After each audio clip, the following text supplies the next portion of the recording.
my people, I greet the ones from Untouchable Mama. How na day, how so na day fine. And do well, so na take the help me take the like, share, comment. God go bless you. I really appreciate you now. Well.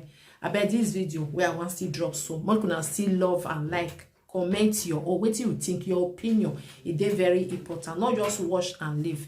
And also not forget to follow me for my page, Untouchable Mama backup page or Untouchable Mama. Then also on my YouTube, Unto Mama, I mean get some. Okay, my people. So this our brother, what then they call a very dark skin, I be very dark man. And then they call him one another, but now very dark black man. And be like say that they call him. About 3 months ago, I be 2 months ago, it gets some katakata where be say they ground between this woman what they call Jenny for Nigeria, Jenny organic skin care. Where we say somebody buy, the person can't complain, say the cream, it get as it do for body. When this person can't complain, Jenny like Congo, they arrest the girl. All that story, many now remember that time. Better not follow up with the case. Better they see her, better not bring her and come. So many cases where we say when they come out, where we say this our brother can't like to go inside.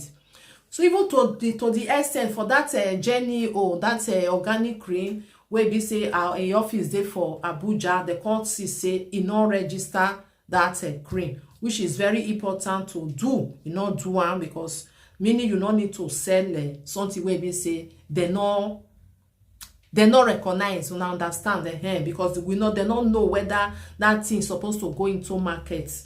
So through there, this boy, this our brother, he can't they get many problems. Many people can't they like wait till they make you they do all these things. Even other people where be say they still they sell cream, where we say they're not register, you can see they tell them say make una go they do, which is doing something good though. Okay, my people, which she was doing something good because normally now not say because of say we did that our country. So anybody if you just enter inside house, if you just carry relaxer, carry another thing joiner, he put a yogurt joiner, he send a cream to the rub body. You don't know what they take to, and you use until they rub your skin, it will damage your skin. If you go even talk to Ogbalegbe, nobody will even mind you. They not go even get your time. But for abroad for year, they not be like that. They must know what you put for inside, what be everything where they for inside. Now understand control they where we say you know if you just carry something say you they sell. That be the two different things. If they do this thing, they do and well. Una not say our country not be that kind of country where we say if you they do something well, they not they like them. So many people come day after this our brother, they run follow. Many people because they do yama business where be say if you damage your skin, if you be say you not register, you know, so if they bring them come out. So many people then day after this our brother. So what it can happen to cut the whole story short, this video where I go play for now. So this man a spiritual man, people where be say that they say that they see everything where they happen. So he say somebody come contact her for TikTok, I be for WhatsApp, I don't know where they for contact and I'll see here and we talk. He said they come tell and say, since now man where be say if they sabi they do something, if he do something where person go take colo, go come get colo mental. So he said the person come tell and say, get this man where they call very dark man. Say they want me do something, maybe say this man go come get colo mental. He say he can't ask them many questions, can say okay, he don't know the person, but he they hear the name. He say can go find this very dark man. You can go see the profile. He say they talk good of our country. He want me our people open eye, make them know their rights, make them for they do something, you know, all these things. And those things, let me say most of our people they not like na make corruption till they our country, the country not agree good. He said after he don't see he can say you know they do that kind of thing because this person you know they do something where we say it not good. Okay, may we listen to waiting in really talk for that video. Then I will see put the video where very dark man skin. I be very dark man to reply to this man. Okay, may we watch them together. All right, I'm doing this video because of somebody called Verydarkman. Okay, some weeks back I received a call. Somebody talked about him telling me to do one or two things last night, I also received another call. When the person called me, he said he heard that I'm one of the strongest spiritualists, blah, blah, blah. I said, okay. He said, he want me to do something for his boss. I said, okay. And he said, do I know Verydarkman? I said, I've been hearing that name. And he said he's going to send me the picture that what they want is for me to silence him. And I said, silencing him in what way? He said, maybe make him run mad or probably make him fall sick to the point that he cannot be able to, do anything anymore, or do away with him. The way the person put it, I'm like, wow. So when he finished talking, I decided to make further research about the particular person in question, the very dark man. I started watching his videos. While I was watching his videos, I saw that he's even doing some great work for Nigeria. All right. And as a Pan-Africanist, I cannot be an enemy of progress for the country or for Africa at large. So I had to reject whatever offer the person decided to offer me to do this particular thing. And I decided to make this video. Although I was a bit skeptical about the video, but I decided that I need to do it because I'm not a friend to a very dark man to probably talk with him and tell him to be careful. And this is the only way I think I can be able to get the message across to him that he should be very careful. He's got a lot of enemies and he needs to be very, very careful and stay safe. Mind where you go, mind what you do, remain safe. That is the reason for this video. Anybody that thinks it's a cloud that I'm chasing, no problem. You're free to think whatever you like. Hey, my people, now be the problem for that our country.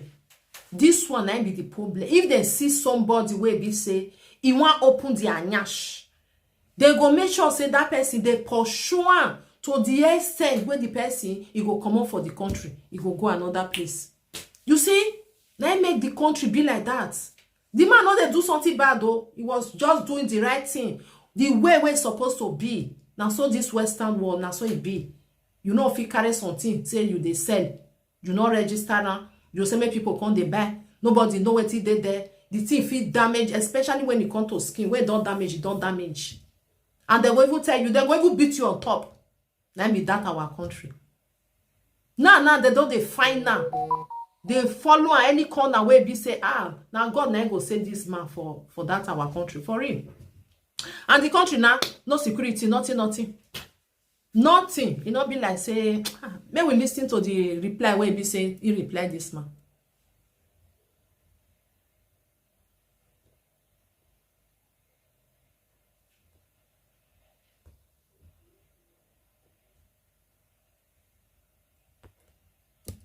Let's listen to him. So a lot of people have been tagging me to this video on TikTok and even on Facebook. Now, when I checked the comment on TikTok, I was very disappointed. First of all, with the people that claim that they like me. I saw them under the comment section doing, oh, please, don't do anything to him. We like Verydarkman. Don't do anything to him. You be mumu. Instead of you to ask him the right question. So, normally, you understand? Is it that this guy, they pay him to make people run mad? Does it mean that all the boys we see on the streets, he has been the one making them to run mad? You people don't know how to ask the right question in Nigeria. How will somebody come out and say, oh, they contacted him that he should silence me, and the reason why he did not silence me is because he see that I'm doing good for Nigeria. So how about the other people where they know they talk about Nigeria? So you don't silence them, you don't make them run mad. They're supposed to arrest you. Where you spiritually, they're supposed to arrest you. So you they see my matter. You understand? You be spiritualist, and you know say fuel price will go up. All the time when we say we they suffer, when Nigeria economy they crash, you know see am. When fuel price they go up, where you dey? And so they use all this kind of thing, they monkey you now online. Who be this guy? They supposed to arrest him. I go call Ace, where you? I'll give you 24 hours if I'm not run mad. You get lost saying no stay for Abuja. I forgive you 24 hours. If I'm not run mad, I'll find you cash, I'll conk you. Now conk, I will conk you. I should be God. You should be God of his. This is it. I try so hard to open you people's minds, but a lot of now know they ask the right question. Especially when they follow me, you suppose know the way where me they reason. You go answer and say, okay. So, are you trying to tell us that you have been making a lot of young boys run mad or young girls run mad? Do you understand? See, I beg. Since we say hungry, when I did, when nobody know me, when I no see my vision. All of a sudden now everybody see my vision. Secondly, that went to say give me 7 days. Say they don't pay and make by me. That one I see the way to. I never see by 7 days don't pass. This one I not start your own. Hey, where you? Better respect yourself. Don't call my name for all your things again. If not, you will learn. Don't play, bro. Please. Else you learn the hard way.